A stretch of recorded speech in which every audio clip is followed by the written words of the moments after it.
I was elbow deep in refrigeration units when my phone started buzzing like an angry hornet, which should have been my first warning that Tuesday was about to become the worst day of my month.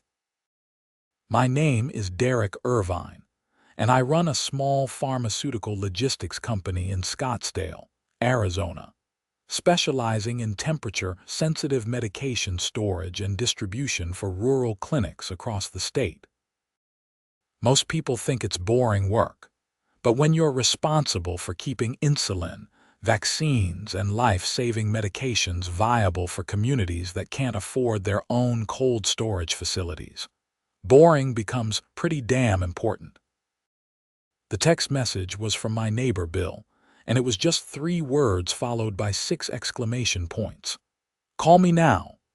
I wiped my hands on my work pants and dialed him back, already feeling that sinking sensation in my gut that comes right before everything goes sideways. Bill picked up on the first ring, which was never a good sign. "Derek, did you get some kind of notice from the HOA about your storage unit?" he asked, speaking so fast I could barely understand him. "What? No, I haven't checked my mail in a couple days." "Why?" "Because there's a woman over here with bolt cutters and 2 guys in utility vests, and they're breaking into your heated storage building behind your house. She's saying something about unauthorized electrical usage and HOA violations." I felt my blood pressure spike immediately. "Tell them to stop right now. That building is climate controlled for medical supplies. They can't just cut the power." I tried, man. She's not listening. She showed me some paper and said it's been approved by the HOA board. I was already grabbing my keys and running for my truck. My house was only 10 minutes from the warehouse district where I'd been working, but it felt like 10 hours. The storage building Bill was talking about wasn't just some shed where I kept old Christmas decorations. It was a professionally insulated, climate-controlled structure that I'd built 3 years ago with full permits from the city of Scottsdale.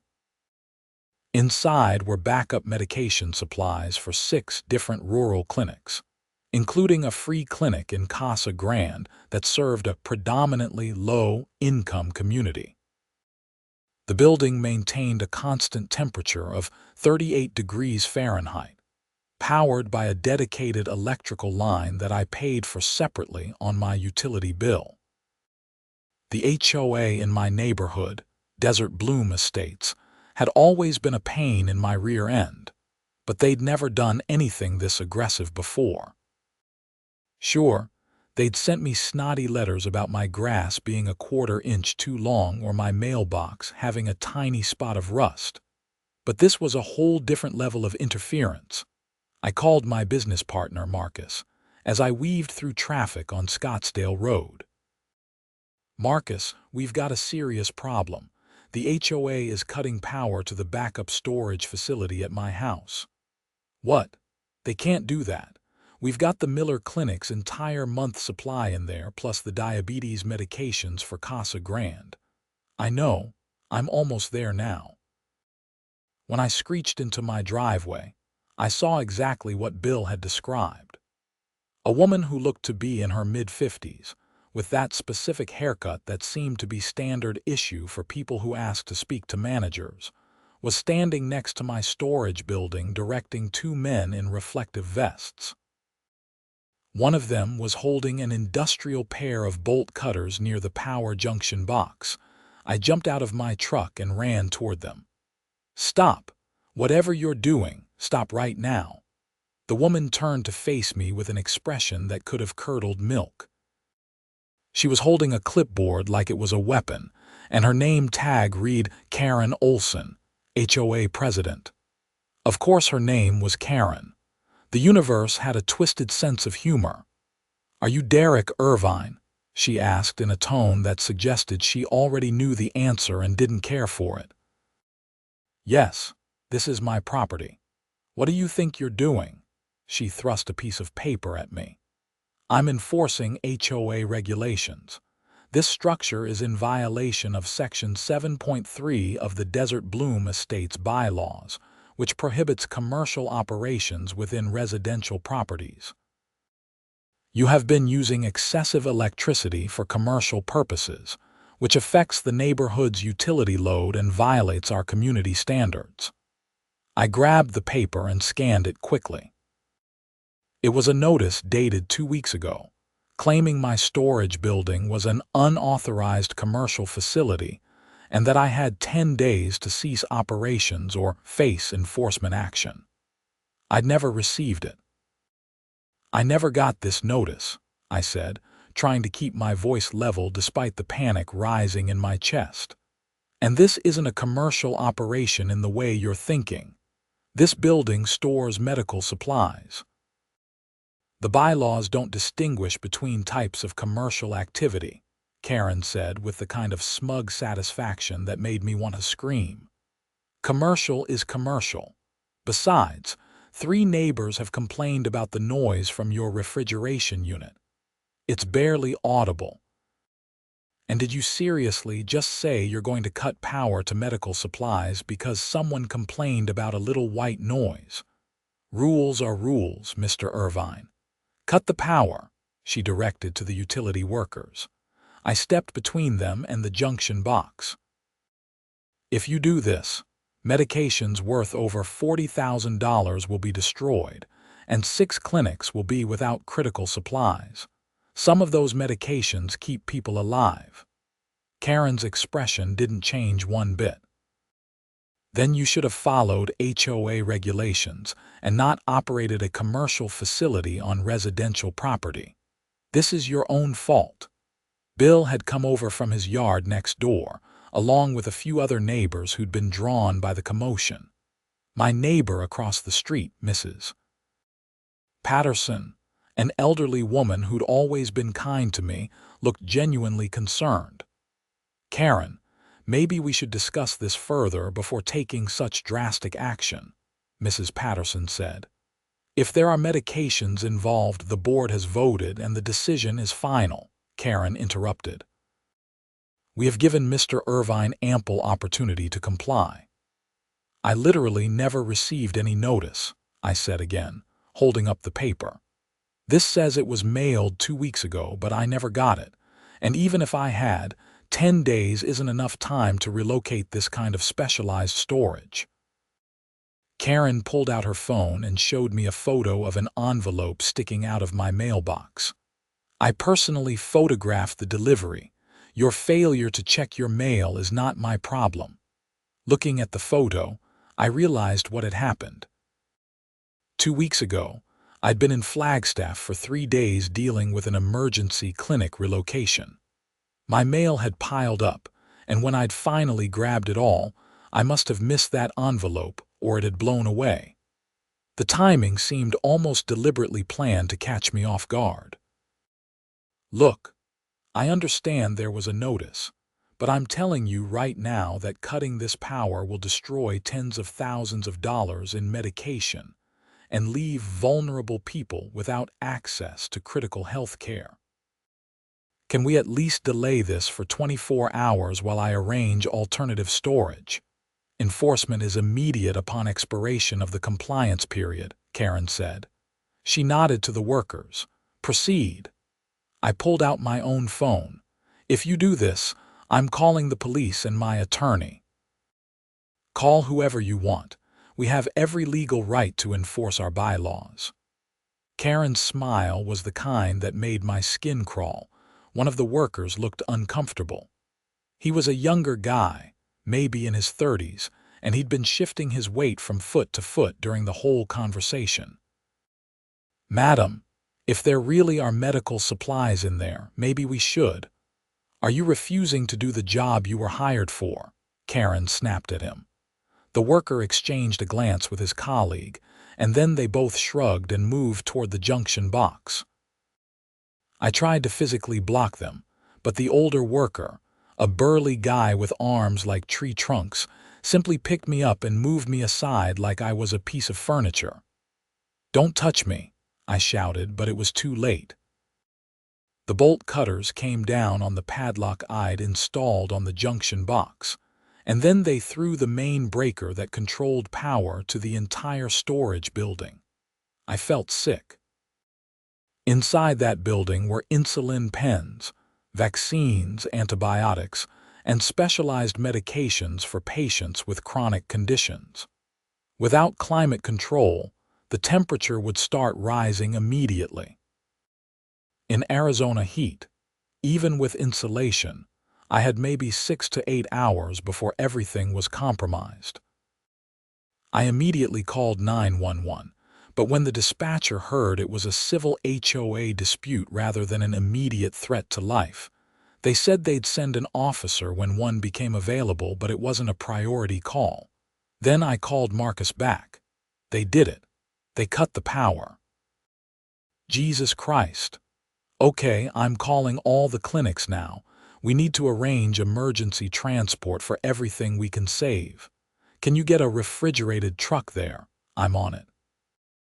But Marcus, even if we save the medications, we're talking about massive costs for the emergency transport, and we're going to lose anything we can't relocate in the next few hours. Deal with that later.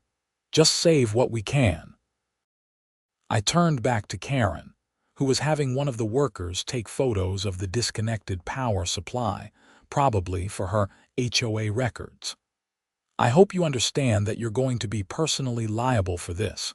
Those medications are destroyed because of your actions. I'm protected by HOA authority, she said without even looking at me. The bylaws clearly state that the board and its officers are indemnified against claims arising from enforcement of community rules. You should have thought about the consequences before you violated our regulations. This is insane. You're destroying medical supplies out of spite over some petty neighborhood rule. It's not spite, Mr. Irvine. It's principle. If we allow one resident to flagrantly violate the bylaws, it opens the door for chaos. Today, it's your commercial operation. Tomorrow, someone wants to park an RV in their driveway or paint their house purple. Rules exist for a reason. She actually said that. She compared life-saving medications to parking an RV. Mrs. Patterson walked over to me after Karren and her workers left. Derek, I'm so sorry. I didn't know she was planning this today, or I would have warned you. Some of us on the board have been trying to stop her, but she's gotten very aggressive lately about enforcement. You're on the HOA board. Yes, I'm the treasurer. But Karren has pushed through so many changes in the last year, and she has 2 other board members who vote with her on everything. It's become impossible to stop her when she decides to target someone. Can the board override this? Turn the power back on? Mrs. Patterson shook her head sadly. We'd need an emergency meeting and a majority vote. With Karren and her 2 supporters, that's not going to happen. I'm sorry, Derek. I really am. I spent the next 6 hours in a frantic scramble that I wouldn't wish on my worst enemy. Marcus managed to get a refrigerated truck from a rental company in Phoenix, but it took 2 hours to arrive. Meanwhile, I had to go inside the storage building with a flashlight and start documenting everything we had. The temperature was already rising. My building had good insulation, but it wasn't designed to maintain cold temperatures without active cooling, especially not in Arizona where the outside temperature was pushing 95 degrees. I could feel the difference as soon as I walked in. I called each of the 6 clinics we supplied and broke the news. The director of the Casa Grande Clinic, a woman named Dr. Sarah Chen, actually started crying on the phone. Derek, we have 32 diabetic patients who depend on those insulin supplies. We can't afford to replace that stock on short notice. I know, Dr. Chen. I'm going to do everything I can to save it, and if I can't, I'm going to make sure the HOA pays for every penny of replacement costs. It's not just about the money. Some of our patients can't go without insulin for even a day or 2 while we wait for new supplies to arrive. This could be life-threatening. That conversation made me want to drive straight to Karren's house and demand she turn the power back on, but I knew it wouldn't help. Instead, I focused on triage. I loaded the most critical medications first, the ones that were most temperature sensitive and most urgently needed. The insulin went first, then the vaccines, then the antibiotics and other time-sensitive supplies. By the time the refrigerated truck was fully loaded, I'd managed to save maybe 60% of the total inventory. The rest was already reaching temperatures that made it questionable, and I had to make the horrible decision to document it as a loss. $40,000 was actually a conservative estimate. The real number was closer to $53,000 when I tallied everything up. Marcus drove the truck to our main warehouse facility across town, which had backup generators and redundant cooling systems. I stayed behind, sitting in my driveway in the growing darkness, staring at the now silent storage building and feeling a level of anger I'd rarely experienced in my life. Bill came over with 2 beers. "Thought you could use this." I took one gratefully. "Thanks, man. And thanks for trying to stop them earlier." I can't believe she actually did it. I mean, I know Karren's been on a power trip lately, but this is genuinely crazy. Medical supplies. Who does that? Someone who cares more about rules than people. You're going to sue, right? Oh, absolutely. I've already got a call in to my attorney. This isn't just about the money. If I let this slide, she'll think she can do whatever she wants to anyone in this neighborhood. We sat in silence for a minute, and then Bill said, "You know what the really stupid thing is? She doesn't even realize what she's done. In her mind, she just enforced an HOA bylaw. She has no concept of the actual real-world consequences." He was right, but it didn't make me feel any better. The next morning, I woke up after maybe 3 hours of sleep and immediately started making calls. My attorney, Frank Delgado, had been my lawyer for 5 years and had handled everything from contract disputes to the occasional regulatory issue with the state health department. When I explained what had happened, there was a long pause on the other end of the line. "Let me make sure I understand this correctly," Frank said slowly. "The HOA president personally supervised cutting power to a climate-controlled storage facility containing medical supplies after giving you inadequate notice, and she did this knowing what was stored in the building." "That's exactly right. I told her explicitly that cutting the power would destroy medications and impact patient care, and she didn't care. And you have witnesses who heard this conversation, multiple neighbors, including one of the workers she hired to cut the power. Derek, this isn't just a simple HOA dispute anymore. This could potentially be criminal negligence or even reckless endangerment, depending on how we frame it. Did any patients actually suffer harm from the loss of these medications? I don't know yet. I managed to save most of the critical insulin supplies, but some of the clinics are still assessing their inventory. Dr. Chen at Casa Grande was worried about a couple of her patients. "Okay, here's what we're going to do. First, I'm filing for an emergency injunction to force the HOA to restore power immediately. Second, I'm preparing a lawsuit for damages, both the direct cost of the destroyed medications and consequential damages for the business disruption. Third, and this is important, I want you to document every single interaction you have with the HOA from this point forward. Record conversations if Arizona law allows it, which it does since we're a one-party consent state. What about the criminal angle?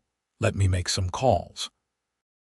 If we can show that her actions resulted in actual harm to patients, or even created a substantial risk of harm, we might be able to get the prosecutor's office interested. At minimum, the police should file a report." After I hung up with Frank, I spent the rest of the morning on the phone with the clinics. Dr. Chen called me back around 11 with news that made my stomach drop. Derek, one of our patients, an elderly man named Roberto Vega, ended up in the emergency room last night. He's a type 1 diabetic, and he was supposed to pick up his insulin refill yesterday, but we had to tell him we didn't have it because of the supply issue. He tried to ration his remaining insulin and ended up in diabetic ketoacidosis. He's stable now, but he's hospitalized. I felt like I'd been punched. Oh my God, is he going to be okay? Probably, but he's 72 years old and has a weak heart. This kind of metabolic crisis is very dangerous at his age. Derek, I need to be clear about something. This wasn't your fault. We told Mr. Vega to go to the emergency room immediately, but he didn't want to spend the money. He made his own choice to ration his medication. But if I'd had the insulin available, you'd have it available. It was destroyed by someone else's negligent actions. I'm going to document everything in Mr. Vega's chart, including the fact that we were unable to provide his medication due to the HOA cutting power to your storage facility. If your attorney needs medical records for a lawsuit, I'll provide them with Mr. Vega's consent. After that conversation, I called Frank back immediately and told him what had happened. He let out a low whistle. That changes things significantly. We're not just talking about property damage anymore. We're talking about actions that directly resulted in a patient being hospitalized. I'm going to contact the Scottsdale Police Department and file a formal complaint. This needs to be investigated as a criminal matter. Will they actually do anything, though? Or is this still going to be treated as a civil dispute? With a hospitalization involved, they'll have to take it seriously. I'll make sure they understand the chain of causation. Karren Olsen cut your power, which destroyed medical supplies, which directly resulted in a patient being unable to obtain necessary medication, which led to a hospitalization. That's not a civil matter. That's potentially criminal negligence. The Scottsdale police did take it seriously, though it took some pushing. A detective named Laura Martinez came to my house that afternoon to take a statement. She was a sharp-eyed woman in her early 40s who took extensive notes and asked detailed questions about the timeline of events. So you're saying you explicitly told Miss Olsen that cutting the power would destroy medical supplies, and she proceeded anyway? Detective Martinez asked. Yes, and I have multiple witnesses who heard that conversation. My neighbor Bill Thompson was standing right there, and so was another neighbor, Eleanor Patterson. Even one of the workers looked uncomfortable about it. And you have documentation showing the medications were properly stored and viable before the power was cut? Absolutely. I keep meticulous records for regulatory compliance.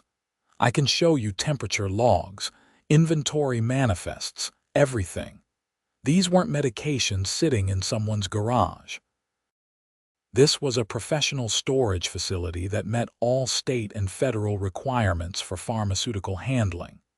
Detective Martinez nodded. I'm going to need copies of all those records, plus contact information for the clinics affected, and for Mr. Vega if he's willing to speak with me. I'll also need the names of everyone who witnessed the power being disconnected. You think there's actually a criminal case here? She chose her words carefully.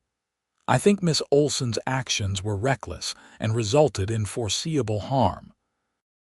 Whether that rises to the level of criminal negligence is something the prosecutor's office will have to decide, but I'm going to recommend they look at it seriously. At minimum, you've got a very strong civil case. Over the next week, things escalated in ways I never anticipated. Frank filed the emergency injunction, and we got a hearing scheduled within 5 days, which was remarkably fast for the court system. In the meantime, I had to rent commercial cold storage space at premium rates to handle the clinic's needs while my own facility sat useless behind my house. Karren, meanwhile, doubled down on her position. She sent an email to all Desert Bloom Estates residents explaining that she'd taken necessary enforcement action against my illegal commercial operation, and warning other residents that similar violations would be dealt with swiftly and decisively. Reading that email made my blood boil, especially the part where she positioned herself as some kind of defender of neighborhood integrity. Mrs. Patterson forwarded me some internal HOA emails that showed just how deliberate Karren's actions had been. Apparently, she'd been planning this enforcement action for over a month, and she'd specifically timed the notice to arrive when she knew I was traveling. One email actually said, "We need to catch him when he's not paying attention so he can't lawyer up immediately." That revelation was pure gold for Frank's case. It showed premeditation and malicious intent, which would be crucial for both the civil lawsuit and any potential criminal charges. The emergency injunction hearing was held on a Thursday morning at the Maricopa County Superior Court in downtown Phoenix. I wore my best suit and tried to look respectable, though I felt like a nervous wreck. Karren showed up with the HOA's attorney, a slick-looking guy named Bradley Morrison, who specialized in homeowner association law. Judge Patricia Hendricks presided over the hearing. She was a no-nonsense woman in her 60s who had a reputation for cutting through bull and getting to the facts.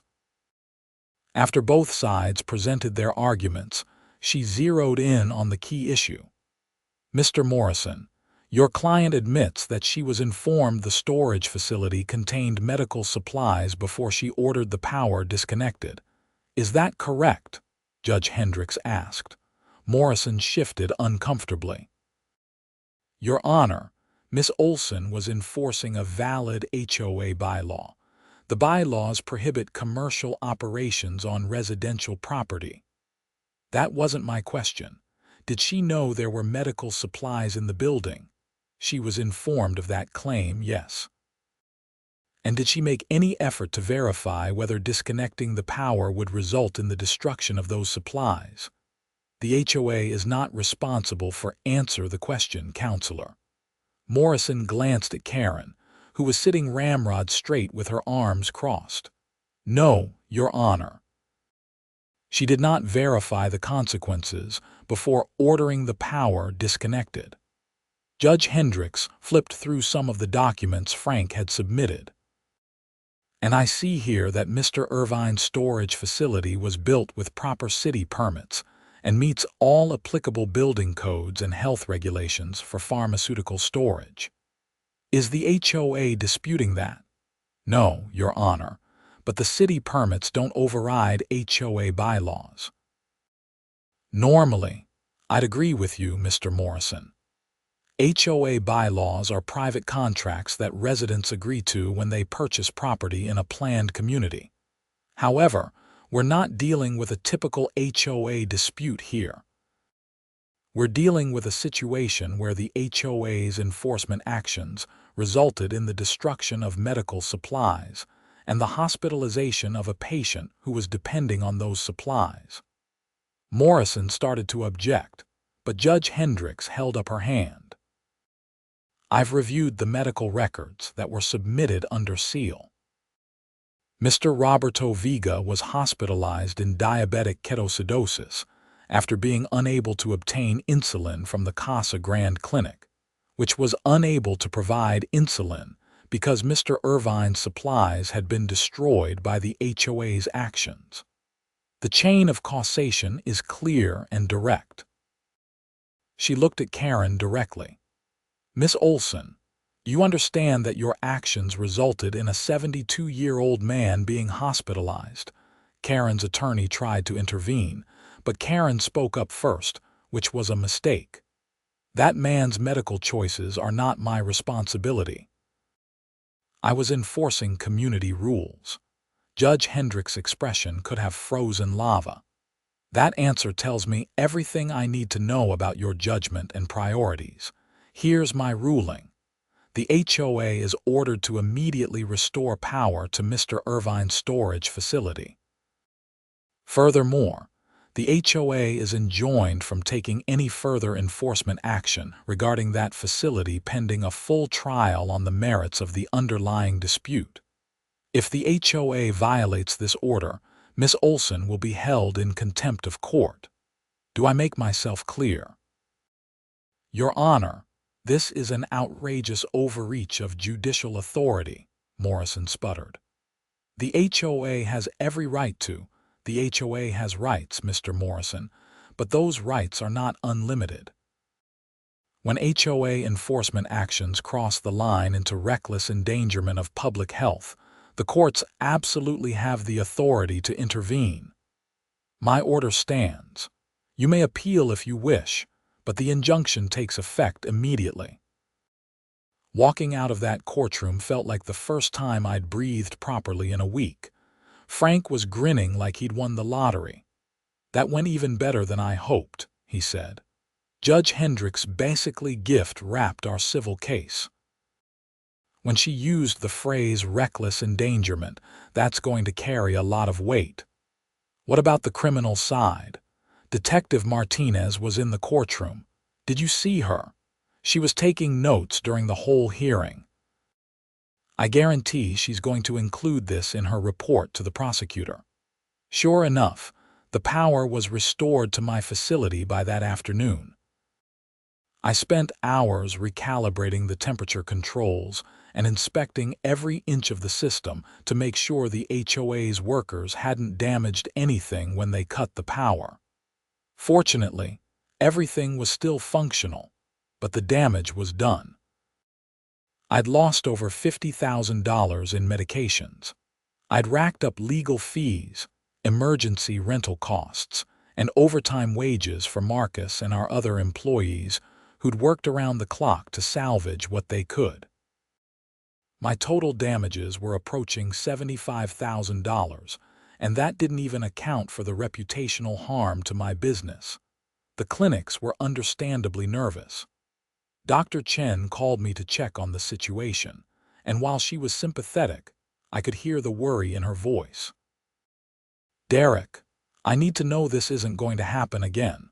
Some of our board members are questioning whether we should continue using your storage services if there's a risk of the HOA interfering. Dr. Chen, I promise you, this is not going to happen again. I have a court order protecting the facility now, and I'm going to make sure the HOA never has the power to do something like this in the future. I hope you're right. We depend on you, but we also have a responsibility to our patients. That conversation haunted me. Karren's reckless actions weren't just hurting me financially. They were undermining trust in my entire business, trust that had taken years to build. The next development came 2 weeks later when Detective Martinez called to tell me that the Maricopa County Attorney's Office had decided to file criminal charges against Karren Olsen. I was at the warehouse when I got the call, and I actually had to sit down because my knees went weak. What kind of charges? I asked. Criminal negligence and reckless endangerment, Detective Martinez said. The prosecutor reviewed all the evidence, including Judge Hendrick's findings, and determined that Miss Olsen's actions met the threshold for criminal liability. She knew that cutting the power would destroy medical supplies. She was specifically warned that patients would be harmed, and she proceeded anyway. That's textbook recklessness. Will she actually face jail time? That depends on how the case proceeds. These are misdemeanor charges, so we're talking about a maximum of 6 months in jail and fines. But realistically, if she's convicted, she'll probably get probation, community service, and fines. The bigger impact will be having a criminal record. When will she be arrested? A warrant is being issued today. She'll probably be arrested within the next 48 hours. The news of Karren's arrest spread through Desert Bloom Estates like wildfire. She was arrested on a Wednesday morning, right in her driveway as she was leaving for work. I didn't witness it personally, but Bill called me immediately with a detailed play-by-play. Apparently, she'd screamed at the officers that she was being persecuted for doing her job and that this was a gross abuse of police power. The local news picked up the story, and suddenly, I was fielding calls from reporters asking about the HOA president who destroyed medical supplies. I tried to be measured in my comments, focusing on the facts rather than attacking Karren personally, but it was hard not to feel some satisfaction that her actions were finally being exposed to public scrutiny. The HOA board held an emergency meeting the day after Karren's arrest. Mrs. Patterson called me afterward to fill me in. "Derek, I wanted you to know that the board voted to remove Karren as president effective immediately. We also voted to drop any further enforcement action regarding your storage facility and to cooperate fully with your lawsuit." "That's good to hear, Mrs. Patterson. Thank you for pushing for that. It was long overdue." Karren had become increasingly erratic over the past year, and several of us had tried to rein her in, but she wouldn't listen. This situation was a wake-up call. We've also voted to revise our enforcement procedures to require board approval before any action that could result in significant property damage or impact anyone's livelihood. That sounds like a good policy change. I'm also calling to personally apologize. As a board member, I share some responsibility for not stopping this sooner. We should have removed Karren from power before it got to this point. Her apology was genuine, and I appreciated it, but it didn't undo the damage that had been done. The civil lawsuit moved forward on a parallel track with the criminal case.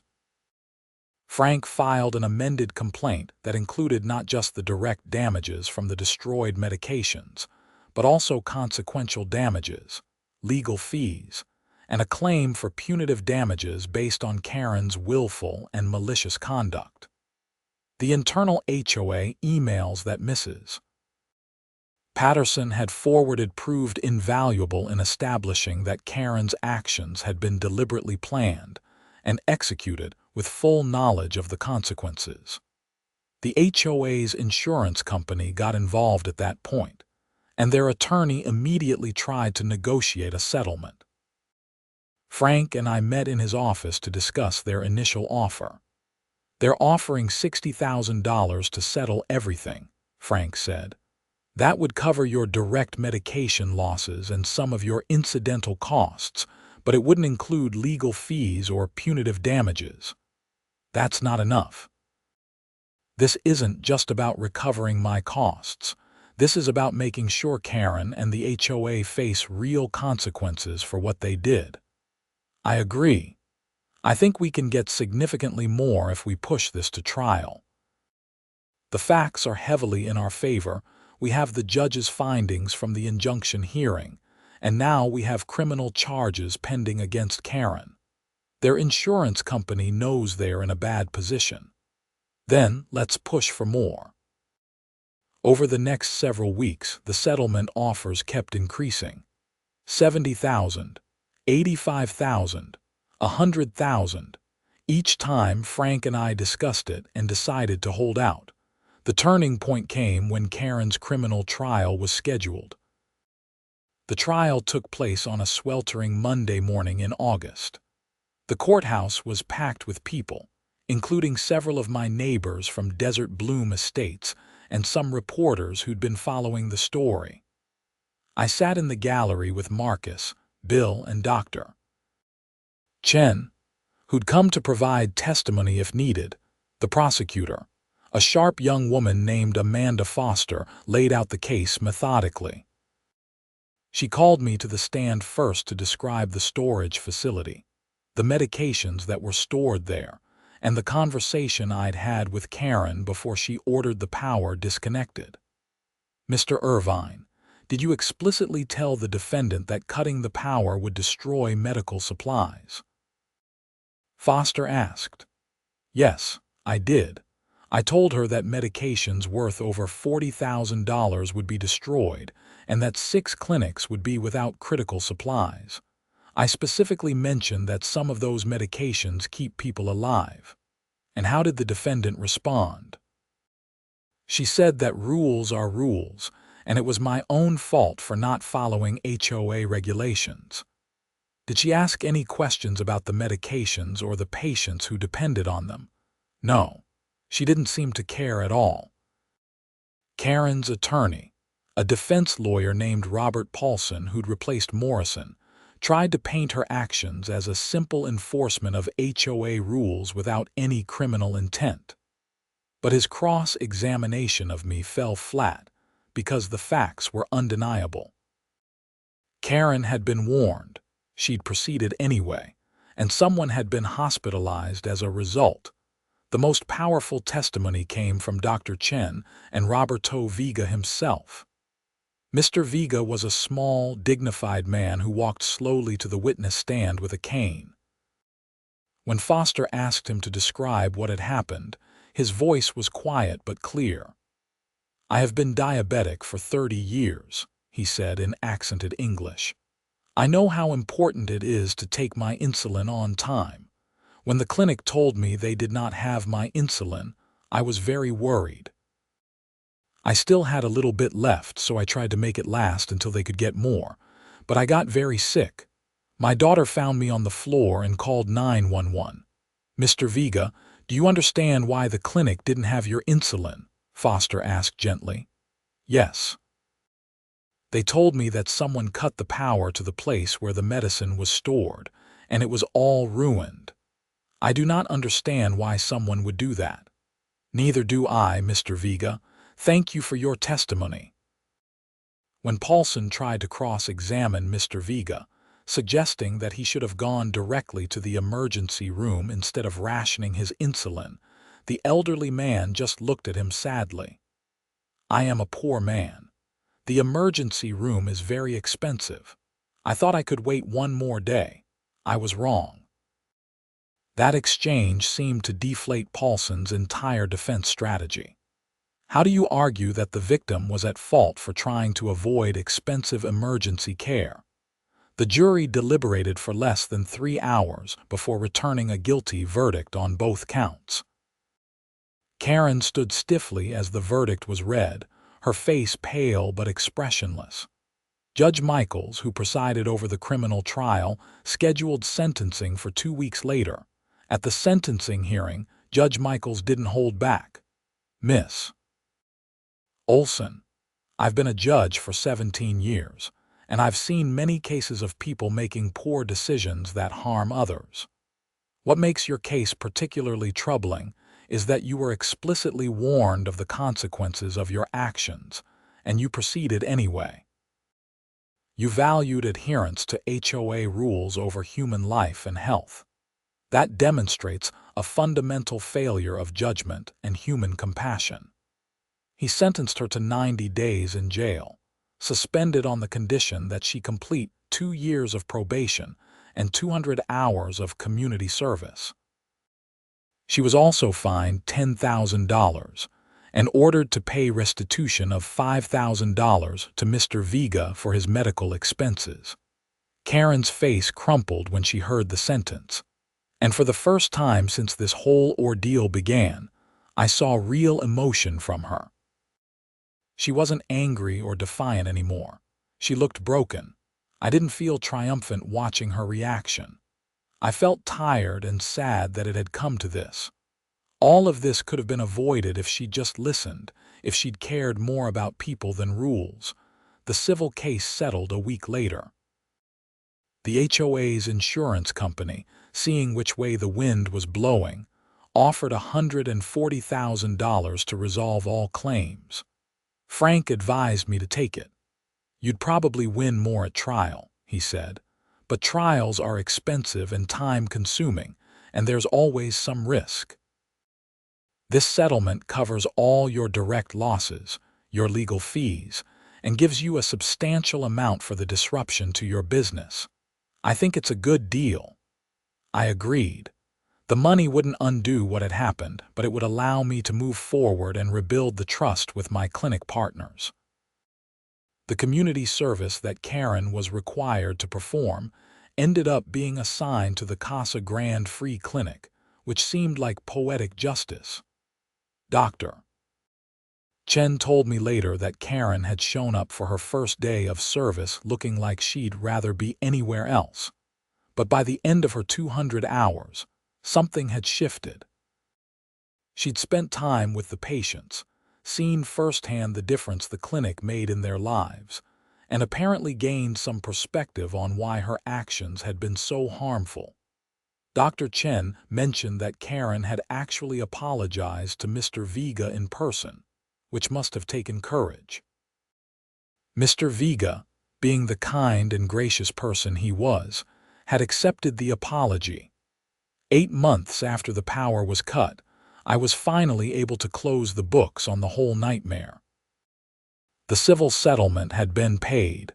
Karren had completed her probation and community service without incident, and my business relationships with the clinics were stronger than ever. If anything, the crisis had proven to them that I would fight to protect their interests, even when it cost me personally. Desert Bloom Estates had a new HOA president, a retired teacher named George Martinez, who ran the organization with common sense and actual concern for the residents, rather than rigid adherence to rules for their own sake. He'd reached out to me personally to apologize on behalf of the board, and to assure me that nothing like Karren's actions would ever happen again under his watch. I'd also made some changes to protect myself. The storage facility now had multiple backup systems and redundant power supplies that couldn't be easily disabled. I'd also purchased insurance coverage specifically designed for this type of situation, though I hoped never to need it. One Saturday afternoon in late spring, I was doing some maintenance on the storage facility when I saw a car pull up in my driveway. To my surprise, it was Karren. I hadn't seen her since the sentencing hearing, and I wasn't sure what to expect. She got out of her car slowly, looking nervous. She'd aged in the past year, or maybe I was just seeing her as a person for the first time rather than as an adversary. "Derek, I hope it's okay that I stopped by," she said. "I wanted to talk to you in person." "Sure, what's on your mind?" I wanted to apologize. I mean really apologize, not just because the court made me do community service or because I got in trouble. I've spent the last 8 months thinking about what I did and why I did it, and I'm horrified by my own behavior. What changed? Working at the clinic mostly. Meeting people like Mr. Vega and seeing how much they depend on services like yours. I was so focused on enforcing rules that I completely lost sight of why communities have rules in the first place. They're supposed to make life better for everyone, not become ends in themselves. I appreciate you saying that, Karren. I really do. I also wanted you to know that I've resigned from the HOA board permanently. I'm not fit to have that kind of authority over other people's lives. I proved that pretty conclusively. Everyone makes mistakes. The question is whether we learn from them. I'm really trying to. She paused, looking at the storage building. Is everything working okay now with your business? Yeah, we're doing fine. Better than fine, actually. We've expanded to serve 3 more clinics. Good. That's good. She turned to leave, then looked back. Derek, I know I can't undo what I did, and I know you probably hate me, but I am genuinely sorry. What I did was cruel and stupid, and I'll regret it for the rest of my life. She got in her car and drove away before I could respond. I stood there in my driveway, watching her leave, and realized that I didn't hate her. I hadn't hated her even when I was angriest. I'd been furious at her actions and her stubborn refusal to see reason, but hate requires a level of emotional investment that I'd never felt toward her. Mostly, I just felt relieved that it was over. Marcus came by later that evening with pizza and beer, our traditional Saturday routine when neither of us had family obligations. "So I heard through the grapevine that Karren stopped by today," he said, settling onto my patio furniture with a slice of pepperoni. "News travels fast. Yeah, she came to apologize. Think she meant it? I think so. She seemed different, less rigid, more human. Man, what a year this has been. I still can't believe all of that actually happened over an HOA dispute. Neither can I. You know what the craziest part is? If she just talked to me like a reasonable person instead of going straight to enforcement, we could have worked something out. I would have agreed to additional soundproofing or whatever the neighbors needed. But she was so focused on proving she was in charge that she couldn't see a better solution. That's the problem with giving petty people a little bit of power. They forget that authority is supposed to serve a purpose beyond making themselves feel important. We sat in companionable silence for a while, watching the desert sunset paint the sky in shades of orange and purple. Arizona had its challenges, but moments like this reminded me why I'd chosen to build my life and business here. My phone buzzed with a text from Dr. Chen. "Derek, just wanted to let you know that Mr. Vega's diabetes is well controlled and he's doing great. Thanks for everything you do for our community."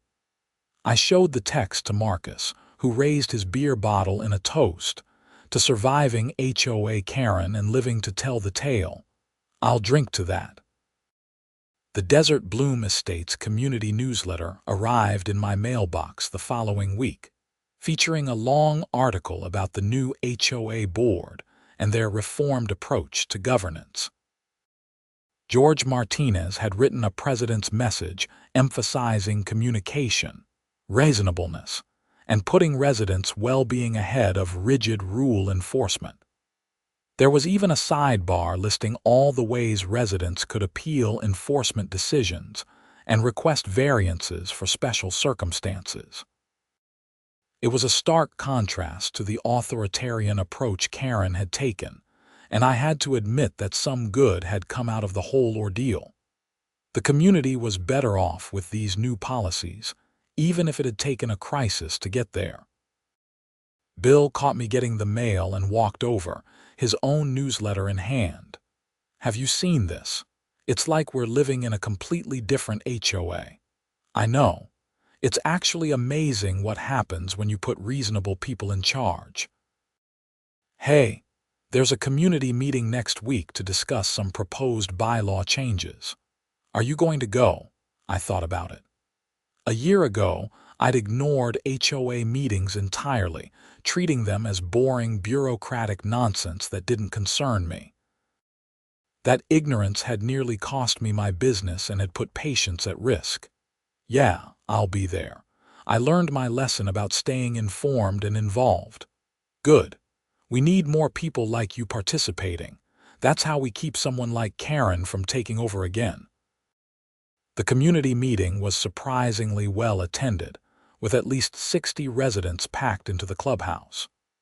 George Martinez ran the meeting efficiently, making sure everyone who wanted to speak had a chance and finding reasonable compromises when people disagreed. One of the proposed bylaw changes directly addressed the situation that had caused my problems. The new language would require HOA enforcement actions that could result in business disruption or significant property damage to go through a multi-step process, including notice, an opportunity to be heard, and approval by a majority of the board, rather than just the president acting unilaterally. When George asked if anyone wanted to comment on that proposal, I raised my hand. "I just want to say that I strongly support this change. If something like this had been in place last year, it would have prevented a lot of pain and expense for everyone involved." Clear procedures and checks on individual authority are essential for fair governance. Several other residents echoed my support, and the measure passed unanimously. After the meeting, Mrs. Patterson came over to thank me for speaking up. "Derek, I know this past year has been incredibly difficult for you, but I want you to know that your willingness to fight back against Karren's overreach has made this community better. A lot of residents were afraid of her, and your case showed everyone that the HOA's authority has limits. I didn't really have a choice. She left me no options. You had the choice to just move away and avoid the fight. A lot of people would have done that. Instead, you stood your ground and held her accountable. That took courage. I hadn't thought about it in those terms, but she was right. I could have relocated my business and moved to a different neighborhood, avoiding the whole legal battle. The fact that I'd chosen to fight said something about my commitment to principle over convenience. 3 months later, I got an unexpected letter in the mail from the Arizona Pharmacy Association. They were giving me an award for dedication to ensuring pharmaceutical access in underserved communities. The letter specifically mentioned my work with rural clinics and my efforts to maintain reliable cold storage for critical medications, even in the face of significant obstacles. The awards ceremony was held at a hotel in Phoenix, and I brought Marcus as my guest. When they called my name and I walked up to accept the plaque, I felt a wave of emotion that surprised me. This past year had been one of the hardest of my professional life, but I'd come out the other side with my business intact and a stronger commitment to the work than ever before. Dr. Chen was also at the ceremony, representing the Casa Grande Clinic, and she gave me a huge hug afterward. "Derek, you deserve this recognition. What you do matters, and I want you to know that our community appreciates you." "Thanks, Dr. Chen. That means a lot, especially coming from you." I also have some good news. Our board approved a 5-year contract extension with your company. We're not going anywhere. That news was worth more than any award. The clinic's trust was the foundation of my entire business, and knowing that they were committed to continuing our partnership was incredibly validating. As I drove home that night with the award plaque sitting on my passenger seat, I reflected on how much had changed since that terrible Tuesday when Karren had cut my power.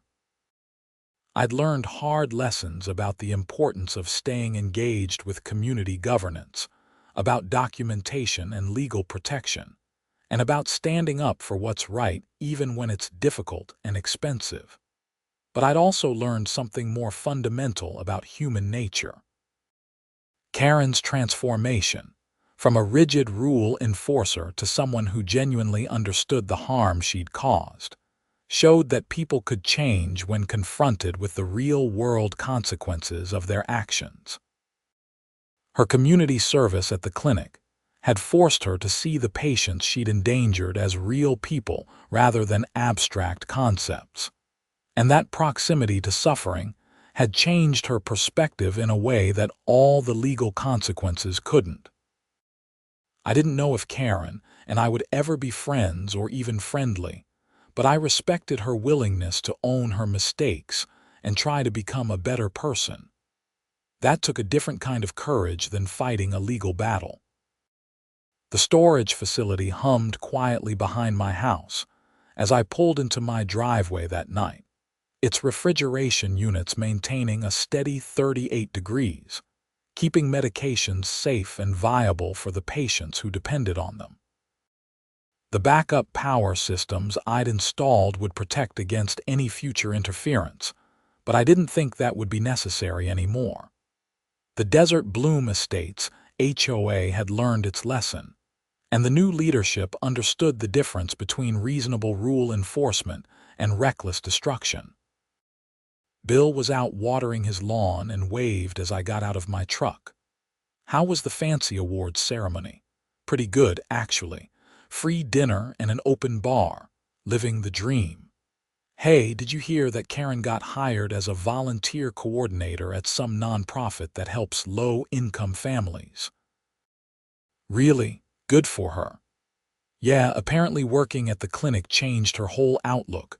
Who would have thought? People are complicated, Bill. Sometimes they surprise you. I went inside, poured myself a bourbon, and sat on my back patio looking at the desert landscape I'd come to love. The stars were brilliant in the clear Arizona sky, and the temperature was finally dropping into the comfortable range after another scorching day. My phone buzzed with a text from Frank. Congrats on the award. Well deserved. Also, the HOA's insurance company made their final payment today. We're officially done with all the legal stuff. I texted back a thank you and then turned off my phone. The legal saga was over, the money had been paid, and life was moving forward.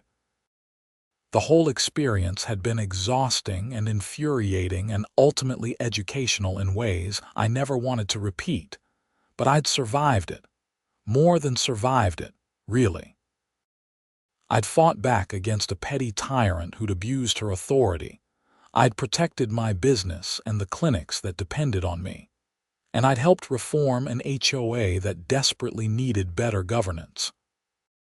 Not a bad outcome for a year that had started with someone cutting my power over a neighborhood dispute. The storage facility's soft hum was the only sound in the quiet night, a mechanical lullaby that meant medications were being kept at proper temperature. Insulin was staying viable, and patients like Mr. Vega would have access to the treatments they needed. It was a simple thing, really, just refrigeration units doing their job. But in that simplicity was the whole reason I did this work. Karren had been right about one thing, even if she'd learned it the hard way through community service and legal consequences. Rules and procedures matter. But they only matter insofar as they serve people and make communities stronger. When rules become more important than the people they're supposed to serve, when enforcement becomes about power rather than purpose, that's when systems fail and people get hurt. The Desert Bloom Estates HOA had learned that lesson expensively, and I'd learned my own lessons about vigilance and engagement. In the end, though, the story had an ending I could live with. Justice had been served, both criminal and civil. The community was better governed. My business was stronger, and even Karren, the antagonist of this whole saga, had found a path toward redemption through service to others. As I finished my bourbon and headed inside to bed, I felt something I hadn't felt in a long time about this situation. I felt peace. The ordeal was truly over, not just legally but emotionally. I'd fought the good fight, I'd won, and now I could move forward without anger or resentment weighing me down. Tomorrow I'd wake up and go back to the warehouse, check inventory levels, coordinate deliveries to 6 rural clinics, and do all the mundane but essential work that kept my business running. The storage facility behind my house would keep humming along, maintaining its steady 38 degrees, protected now by both legal precedent and better HOA governance. And somewhere in Phoenix, Karren would be showing up for her volunteer coordinator job, trying to build something positive out of the wreckage of her mistakes. We'd probably never cross paths again, and that was fine. Our brief, intense conflict had changed both of our lives in profound ways, teaching lessons neither of us had wanted to learn but both of us needed. The whole experience had reinforced something I'd always believed, but sometimes forgot in the daily grind of running a business. What we do matters. The work of getting medications to people who need them, of maintaining cold storage systems and coordinating logistics, and dealing with 1,000 small details. All of that matters because on the other end of the supply chain are real people like Roberto Vega who depend on those systems working correctly. When someone like Karren threatened those systems, whether through malice or misguided rule enforcement, or simple failure to think through consequences. The human cost was immediate and real. That's why I'd fought so hard, spent so much money on legal fees, and pushed for both civil and criminal accountability. It wasn't just about my business or my pride. It was about protecting the vulnerable people who depended on the work I did. And in the end, that fight had been worth it. Every dollar spent, every sleepless night, every moment of stress and anger had been worth it because the system had worked. Justice had prevailed. The wrongdoer had been held accountable. And most importantly, the reforms that came out of the crisis would protect others from facing the same arbitrary abuse of HOA authority. As I drifted off to sleep that night, my last thought was a simple one of gratitude. Gratitude that I lived in a country where legal recourse was available, where judges like Patricia Hendricks and prosecutors like Amanda Foster took these cases seriously, and where even powerful institutions like HOAs could be held accountable when they overstepped their bounds. The whole nightmare with Karren and the Desert Bloom estates, HOA had taught me that systems of justice and accountability, for all their flaws and frustrations, still worked when people were willing to stand up and demand fairness. It wasn't easy, it wasn't cheap, and it wasn't quick, but it worked. And that, ultimately, was all that mattered.